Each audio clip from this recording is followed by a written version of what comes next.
Hello dear students, again Vinay is here to welcome you in the class of Physical Education and Sports Science. हम अभी UP अल्टी grade 2013 वाला paper कर रहे हैं physical education का, और इस पेपर को हम 6 पार्ट में खत्म करेंगे, जैसे कि पिछला वाला 2011 का पेपर हम लोगों ने खत्म किया था। आई होप दैट आप सब लोग अच्छे होंगे, सबका स्वास्थ्य उत्तम होगा और आप लोग तैयार होंगे क्लास करने के लिए। ठीक है, तो चलते हैं। आज हम 21 से लेके 40 तक के क्वेश्चन करेंगे। तो the very first question is main source of vitamin D. Vitamin D जो होती है उसका मेन सोर्स जो है वो क्या है? सनलाइट है, axis of water, balance diet, या फिर fruit. Balance diet, axis water, या फिर सनलाइट। तो ये इजी सा क्वेश्चन है, ठीक है, जिसमें विटामिन डी क्या है जो मेन सोर्स है किसका? जो सन है वो मेन सोर्स है किसका? Vitamin D. ठीक है, तो सनलाइट जो है बहुत ज़्यादा इंपॉर्टेंट है। जिस सनलाइट की प्रेजेंस में हमारी बॉडी जो है वो सिंथेसाइज करती है किसको? विटामिन डी को। लोग वैसे सोचते हैं बहुत सारे सप्लीमेंट्स लेते हैं विटामिन डी के लिए, लेकिन सबसे उत्तम जो तरीका है, the best method to generate the vitamin D through natural process, that is through body in presence of sunlight. ठीक है, तो क्वेश्चन सनलाइट इसका आंसर हो जाएगा। देखते हैं question number 22। What is the strain? Strain इसमें से क्या है? लिगामेंट रप्चर, मसल पुल और रप्चर, बोन फ्रैक्चर्ड, या फिर डिसलोकेशन। एक्चुअली इन दोनों को मैंने आपको पढ़ाया हुआ है। स्ट्रेन मतलब train, T stand for tendon. Strain से रिलेटेड कोई भी चीज हो तो वो मसल पुल होगी, या फिर रप्चर होगी, या फिर वो टेंडन से रप्चर से रिलेटेड कोई भी चीज होगी। ठीक है, अगर स्प्रेन से रिलेटेड कोई भी चीज है तो आप समझ लीजिए कि स्प्रेन से रिलेटेड कोई भी चीज होगी वो किस में आएगी? वो आपकी लिगामेंट इंजरी में आएगी। ठीक है, तो इसका आंसर क्या हो जाएगा? मसल पुल और rupture. Question number 23. The process which helps in improving teaching methods, syllabus and method is known as. ये कह रहा है कि वो प्रोसेस जो टीचिंग को इम्प्रूव करने में हेल्प करता है, वो मेथड जो सिलेबस को इम्प्रूव करने में हेल्प करता है। ठीक, तो टीचिंग या सिलेबस या कोई भी चीज, अगर जनरल चीज से भी आप डील कर रहे हैं, जनरल कम्युनिटी में आप डील कर रहे हैं, तो इवेल्युएशन सिर्फ एक ऐसा प्रोसेस है जो आपको ये बता देगा कि आपको कौन से इम्प्रूवमेंट्स करने हैं, कौन से जो टेक्निक्स आप यूज कर रहे हो, कौन से मेथड्स आप यूज कर रहे हो, वो मेथड आपके लिए एप्लीकेबल है या नहीं है, वो मेथड आपकी प्रोग्रेसिव इंप्रूवमेंट में यूज हो रहे हैं या नहीं हो रहे। ठीक है, तो इसका आंसर क्या हो जाएगा आपका? एवेल्युएशन। ठीक, चलते हैं अगले क्वेश्चन की तरफ। Who is known father of basketball? ये ओपन क्वेश्चन है एकदम। डॉक्टर जेम्स एन स्मिथ इसके फादर माने जाते हैं बास्केटबॉल का। और इसका ओरिजिन कहाँ से माना जाता है बास्केटबॉल का? बास्केटबॉल का ओरिजिन जो है वो यूएसए में हुआ था। अच्छा, इसी से रिलेटेड और वॉलीबॉल का ओरिजिन भी यूएसए में ही हुआ था। ठीक है, और चलते हैं फिर क्वेश्चन नंबर 25 की तरफ। The measurement of basketball. तो बास्केटबॉल का मेजरमेंट आप सब लोग जानते होंगे 28/15 का होता है। ठीक है, 26 question number. Which blood group is known as universal donor? तो ओ ग्रुप को यूनिवर्सल डोनर मानते हैं। ठीक है, अगले क्वेश्चन की तरफ चलते हैं। Living out the home for a specific time in tent और हट्स इज नोन एज। एक स्पेसिफिक टाइम के लिए घर से बाहर आप जाएं, ठीक है, जहां आप टेंट में या हट किसी झोपड़ी वगैरह में रहते हैं, तो इस पूरे प्रोसेस को क्या बोला जाता है? कैंप बोला जाता है। ठीक है, तो ए इसका आंसर हो जाएगा, राइट आंसर। आश्रम जो है क्या होते थे पुराने टाइम में, या अभी भी जो साधु सन्यासी लोग जो रहते हैं, उन उन पर्टिकुलर प्लेस को हम क्या बोलते हैं? आश्रम बोलते हैं। और एजेंसी किसी भी टाइप की एक ऑर्गेनाइजेशन हो सकती है जिसको स्पेसिफाई अलग अलग टर्म में किया जा सकता है। ठीक है, तो वो जो है वो कैंप से रिलेटेड नहीं है। ठीक, चलिए बेहतरीन। The protective food are. अच्छा, फूड बेसिकली जब प्रोटेक्टिव फूड की बात आती है तो इससे 2 3 4 क्वेश्चन बनते हैं यहाँ से। एक तो आपका जो फूड होता है वो एनर्जी प्रोवाइडिंग फूड होता है, जिसमें कार्बोहाइड्रेट, फैट और प्रोटीन आते हैं। ठीक है, दूसरा अगर बॉडी बिल्डिंग फूड की बात करें तो उसमें प्रोटीन आता है। ठीक है, अगर प्रोटेक्टिव फूड है चौथा, जिसमें तीसरा जिसमें प्रोटेक्टिव फूड में क्या आते हैं? विटामिन और मिनरल्स। ये क्या करते हैं? ये पर्टिकुलर डिजीज से आपको बचाते हैं। इनकी कमी के कारण आपको बहुत सारी डिजीज हो जाती हैं। ठीक है, चलिए बेहतरीन। तो विटामिन और मिनरल्स का आंसर हो जाएगा। Learning is which type of process? Learning जो है वो किस टाइप का प्रोसेस है? साइंटिफिक प्रोसेस है, बिहेवियरल प्रोसेस है, साइकोलॉजिकल प्रोसेस है, या फिर प्रोफेशनल प्रोसेस है। एक्चुअली क्या होता है, किसी किसी क्वेश्चन के नियरेस्ट काफी आंसर्स होते हैं, तो उसमें से आपको बेस्ट अप्रोप्रिएट आंसर आपको चूज करना होता है, ठीक है।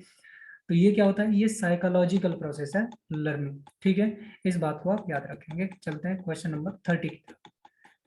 The longest bone found in our human body, ये बहुत ही इजी क्वेश्चन है, फीमर इसका आंसर है, ठीक है।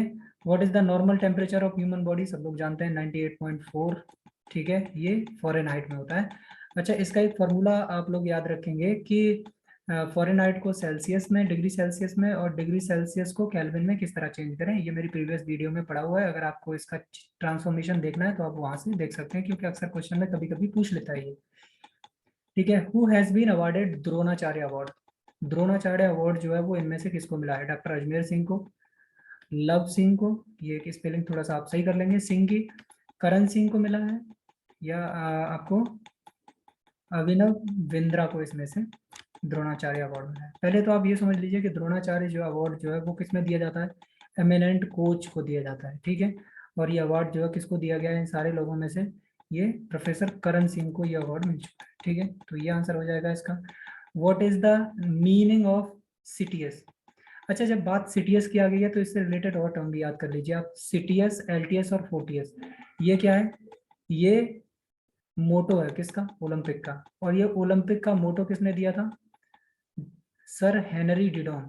ये कौन थे, सर हेनरी डिडॉन जो थे वो आपके पेरिडी कॉबर्टन साहब हैं, उनके मित्र थे, और उन्होंने इसको दिया था, ठीक है। जिसमें एलटीएस का मतलब होता है हायर, ठीक है, सीटीएस का मतलब होता है रन फास्टर, और फोर्टीएस का मतलब होता है स्ट्रॉन्गर। तो यहाँ आंसर क्या हो जाएगा, रन फास्टर, ए इसका आंसर ठीक हो जाएगा। चलते हैं अगले क्वेश्चन की तरफ। Which method is applied for treatment of strain and strain. Strain और स्प्रेन ये पहले क्या होती है, ये एक्यूट टाइप की इंजरी होती है बेसिकली, ठीक है।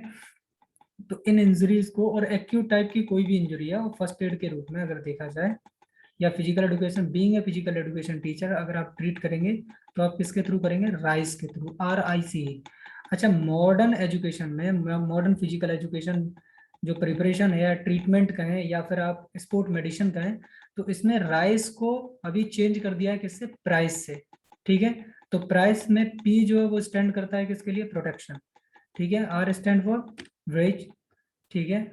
I stand for icing, compression और एलिवेशन, ठीक। तो आप इसको याद रखेंगे, राइस इसका आंसर हो जाएगा। Which of the following is a track event. Track event क्या है, वो इवेंट जो ट्रैक में होते हैं, और वो इवेंट जो ट्रैक के अंदर वाली एरिया, जो फील्ड एरिया होती है उसमें होते हैं, उनको हम फील्ड इवेंट बोलते हैं। तो यहाँ पे देखिए, लॉन्ग जंप जो है वो फील्ड इवेंट है, जेवलिन थ्रो फील्ड इवेंट है, पोल वॉल्ट फील्ड इवेंट है। तो एक सिर्फ इवेंट बचा मैराथन, ये क्या होगा, ट्रैक इवेंट। क्वेश्चन नंबर 36 की तरफ चलते हैं। Scrapped skin and mucous membrane. अगर आपको कोई एक इंजरी हुई है और उसमें आपकी स्किन फट गई है और म्यूकस मेम्ब्रेन जो है वो भी हल्की सी ब्रेक हुई है, तो इस टाइप के इंजरी को हम क्या बोलते हैं, इस टाइप की इंजरी को हम लोग क्या बोलते हैं, एब्रेशन बोलते हैं। कंट्यूजन किसको बोलते हैं, कि कोई भी ऑब्जेक्ट है जिस पे आप बम पेट हुए, ठीक है, और उसके बाद आपको गूंगट जैसा पड़ गया, ठीक है, तो उसको कंट्यूजन बोलते हैं, ठीक है। चलिए, बेहतरीन। 37 मेजरमेंट ऑफ कोकोफील्ड। तो कोकोफील्ड की मेजरमेंट पूछी है, इसमें तो कुछ मतलब एक्सप्लेन करने का है ही नहीं। 29/16 इसकी आंसर है। The main M of physical education. Physical education का मुख्य एम जो है वो क्या है, ठीक है। तो मेन एम जो है वो ऑल अराउंड डेवलपमेंट है फिजिकल एजुकेशन का। ए आंसर इसका सही हो जाएगा। Question number 39, law of exercise किसको बोला जाता है। तो लॉ ऑफ एक्सरसाइज हम किसको बोलते हैं, law of use and disuse को हम लोग लॉ ऑफ एक्सरसाइज के नाम से जानते हैं। और ये किसने दिया था, ये दिया था EL थॉरनडाइक ने, ठीक है। इसमें से और क्वेश्चन भी पूछते हैं इन लॉस से रिलेटेड। तो या तो कभी कभी न्यूटन का सेकंड लॉ से बहुत सारे क्वेश्चन पूछे जाते हैं। तो न्यूटन का first law, second law, third law आप याद रखेंगे। दूसरा, 6 लॉ दिए थे किन्होंने, EL थॉरनडाइक ने। 3 प्राइमरी लर्निंग के लॉ दिए थे और 3 सेकेंडरी लॉ, ठीक है। तो ये 6 के 6 लॉ जो है वो आप याद रख लेंगे, ठीक। बढ़िया। आज का लास्ट क्वेश्चन हम लोग करेंगे, who is the known father of kinesiology. इसमें से किन्सियोलॉजी का फादर किसको माना जाता है। तो किन्सियोलॉजी का जो फादर माना जाता है वो किसको माना जाता है, अरिस्टोटल को, ठीक। अच्छा, अरिस्टोटल से रिलेटेड ही एक क्वेश्चन और है जो काफी कंफ्यूजिंग में रहता है, क्योंकि जो D SSS भी है उसका आंसर प्लेटो मानता है, और जो उत्तर प्रदेश बोर्ड है वो उसका आंसर जो है वो अरिस्टोटल मानता है ये, ठीक है। Sound body live, sound mind lives in a sound body, ये क्वेश्चन काफी कंफ्यूजिंग रहता है, ठीक है। अभी जो कुछ दिन पहले यूपी टीजीटी का एग्जाम हुआ था उसमें भी ये क्वेश्चन दिया गया था, उस पे भी काफी जो रिव्यूज जो है वो पड़े हुए हैं और कुछ लोग कोट गए हैं इस क्वेश्चन को लेके। अब बाकी देखते हैं क्या होता है इस क्वेश्चन के बारे में। फिलहाल आप लोग इस क्वेश्चन को याद रखें कि जब भी आप क्वेश्चन, ये क्वेश्चन जो है अगर आप DSSB में इस क्वेश्चन को कर रहे हैं तो आप इसका आंसर क्या करेंगे, प्लूटो।